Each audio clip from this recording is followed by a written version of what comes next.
हे बघा, इमामबाड़ा ते माळीपेठ मरीमाता चौक हा जो रस्ता आहे त्या ठिकाणी भरपूर असे गड्डे पडलेले आहेत.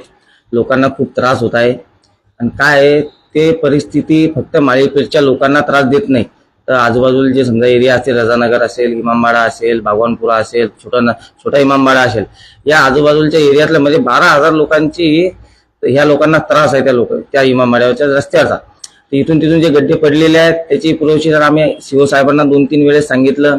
इथले जे आपले नगरपालिकेचे अधिकारी लोक असतील त्यांनी आमचे जे शिवसेनेचे माजी नगरसेवक असतील, तोफिकभाई असेल, आमचे नगरसेवक ओमदादा असतील, मी असेल, आम्ही स्वतः त्यांना 3 ते 4 वेळेस ह्या गोष्टी कळवल्या की बाबा ह्या रस्त्यावरून जाता येणाऱ्या लोकांना खूप त्रास होत आहे. त्यांनी आम्हाला येणाऱ्या 2 दिवसामध्ये या रस्त्यावरचे गड्डे, सध्या रोड जो आहे तो पास झालेला आहे असं त्यांचं म्हणणं आहे.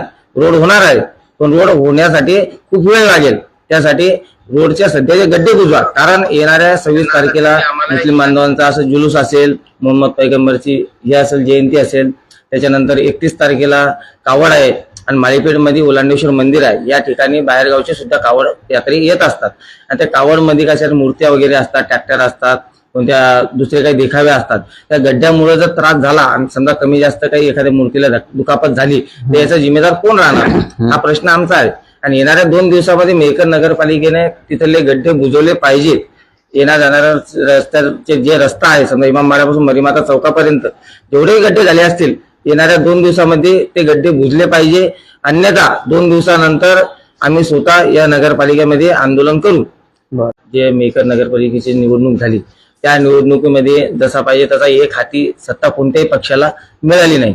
त्यामुळं ते 3 चाकी सरकार या मेहकर नगर परिषदेमध्ये झालेलं आहे. कोणी कोणाचं ऐकण्याला तयार नाहीये. आणि आम्ही सध्या विरोधात असल्यामुळं आमच्या ज्या मागण्या आहेत त्याला थोडा वेळ लागतो. काय कामाची गती आहे, पण कामाची गती एकदम मेहकर शहरातली धीमी आहे, कमी आहे. मेहकर नगर परिषदेनं त्याचं लक्ष दिलं पाहिजे. सीओ साहेबांकडे आम्ही वारंवार या गोष्टीच्या मागण्या करत आलेलो आहे. आणि इथून पुढे मेहकरच्या जनता असेल, माळीपेठची जनता असेल, इमामबाड़्यावरची असेल, भागवानपुरा असेल, या सर्व लोकांसाठी आम्ही अहोरात्र शिवसेनेवाले तत्पर राहू. आम्ही मागण्या करत राहू. त्या मागण्या पूर्ण नाही झाल्या तर आम्ही आमच्या शिवसेना स्टाईलमध्ये जे काय करायचं असेल ते आम्ही करू. तुम्ही सांगितले एकमेकांना हा विरोध केलाच नाही पाहिजे. साहजिक सत्ताधारी असो, विरोधी पक्षातले कोणी असो, विकास कामासाठी एकत्र येणे ही जनतेसाठी चांगल्याची बाब असते.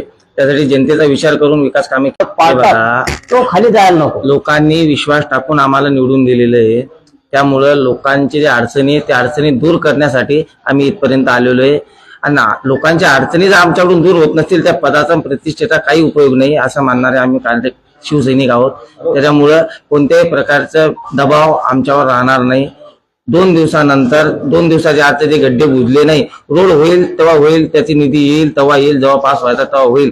पण गड्डे जर बुजले नाही तर 2 दिवसानंतर मी 100% त्या ठिकाणी आंदोलन करेन.